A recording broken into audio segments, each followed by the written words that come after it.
हाँ, आज जो सुबह में हम बहरीन के डिप्टी पीएम हैं शेख खालिद बिन अब्दुल्ला अल खलीफा, फिर उसके बाद जो शूरा कौंसिल के चेयरमैन हैं हिज एक्सेलेंसी अली बिन सालेह अल सालेह, और फिर जो फर्स्ट डिप्टी स्पीकर हैं हिज एक्सेलेंसी अब्दुल नबी सलमान अहमद साहब के साथ और कौंसलर रिप्रेजेंटेटिव की हमारी मीटिंग हुई। बहुत अच्छी मीटिंग हुई। उसमें तमाम ग्रुप ने जो जय पांडा उसकी क़यादत कर रहे हैं, हमने भारत का पक्ष रखा। हमने उनको बताया कि कितने बरसों से भारत में पाकिस्तान की तरफ से जो उनके एडेड प्रमोटेड ट्रेन टेररिस्ट आकर भारत में आतंक मचा रहे हैं और कितने लोगों की जानें गई। हमने पूरे डेटा उनको दिया कि चाहे वो मुंबई का ब्लास्ट हो, ट्रेन ब्लास्ट हो, जम्मू कश्मीर के असम्बली के सामने जो सुसाइड बॉम्बर का ब्लास्ट हो, फिर पुलवामा हुआ, उससे पहले पठानकोट, फिर पिछले साल रेसी में एक बस के ऊपर गोलियां चलाई गईं।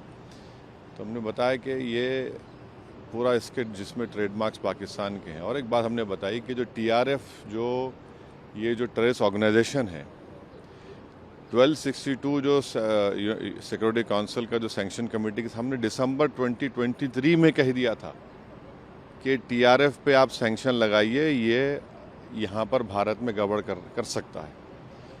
तो टीआरएफ के बारे में अभी से हमने बोला, दिसंबर 2023 से सरकार ने यूएन सिक्योरिटी काउंसिल को 1262 को सैंक्शन को बता दिया।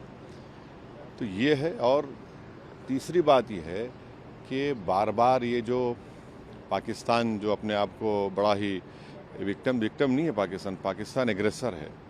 और हमने 15 अप्रैल को जो आसिम मुनीर की स्पीच हुई, जिन्होंने कश्मीर के बारे में जो बात कही, उसके बारे में हमने बताया। और फिर देखिए, पाकिस्तान का इन्वॉल्वमेंट इससे भी साबित होता है कि जो पहलगाम के टेररिस्ट अटैक के बाद टीआरएफ ऑर्गेनाइजेशन ने 2 मरतबा इंटरनेट के ऊपर उसको कबूल किया, और भारत सरकार ने, जो हमारे एक्सपर्ट्स ने, साइबर के एक्सपर्ट्स ने मालूम किया, तो वो तो पाकिस्तान के मिलिट्री कैंटोनमेंट के करीब से उन्होंने उसको इंटरनेट पे डाला। वो तो फुटप्रिंट्स निकल नहीं सकते।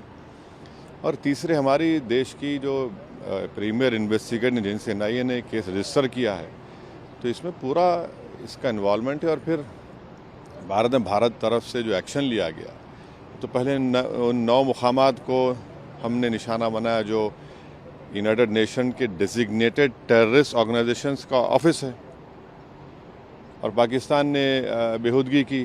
तो फिर 9 और 10 को वो एयर बेसिस पर उनको सबक सिखाया गया। तो ऑल इन ऑल हम बता रहे हैं कि भारत तो चाहता ही नहीं है, मगर कंटिन्यूसली एक पड़ोसी मुल्क भारत में इंस्टेबिलिटी पैदा करना चाह रहा है, भारत में हिंदू मुस्लिम नफ़रतों को बढ़ाना चाह रहा है, और उन्हीं के पास से ये टेररिस्ट आते हैं, ये सब तमाशे करते हैं।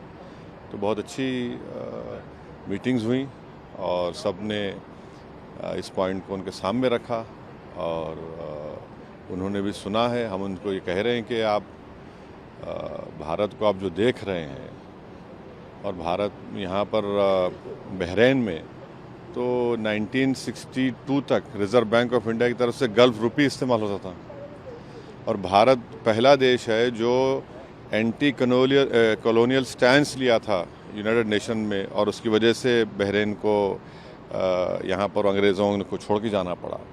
और हमने उनको बहरीन की हुकूमत को याद भी दिलाया कि 2018 और 22 में आप ही के एक बहरीनी डिप्लोमेट की वजह से पाकिस्तान को FATF ग्रे लिस्ट में डाला गया, और एक आतंकवादी जो यहाँ पर छुपा हुआ था उसको 2015-16 में उन्होंने भारत सरकार के हवाले भी किया।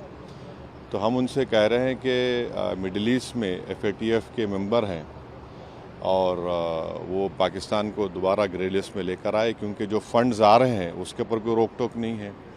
और 2026-27 में बहरीन सिक्योरिटी काउंसिल का मेंबर भी होने जा रहा है। तो इस एतबार से भी ये बहुत अच्छा रहा। जिस तरह से टॉप लीडर से मुलाकात हुई, 2 दिन की बहरीन की विजिट ख़त्म होने वाली है, गवर्नमेंट की तरफ से, बहरीन गवर्नमेंट की तरफ से किस तरह का आश्वासन मिला? देखिए, हमने जो बातचीत की उन्होंने बड़ा अच्छा सुना, उन्होंने अपनी बातें भी रखी जो उनकी सरकार का ज़ाहिर अपना पक्ष रखे। हम अपनी सरकार की बात रखे, उनको बताए कि देखिए इनस्टेबल करने की जो कोशिशें की जा रही हैं भारत को, ठीक नहीं है, और ना साउथ एशिया के लिए ठीक है, ना रीजन के लिए ठीक है, ना किसी के लिए भी ठीक है। तो उन्होंने भी कहा कि हम तो यहाँ पर करीब 7 लाख से करीब ज़्यादा नॉन बहरीन रहते हैं, उसमें बड़ा हिस्सा हमारे करीब 2 लाख मलयाली इंडियंस रहते हैं, फिर कर्नाटका के हैं, तेलंगाना आंध्रा के हैं, और मुख्तलिफ भारत के लोग यहाँ पर रहते हैं। तो सब उन्होंने उस बात को माना कि भाई यहाँ पर आप भारत के लोगों का बहुत बड़ा कंट्रीब्यूशन है बहरीन के लिए। हमने भी अपनी बात रखी।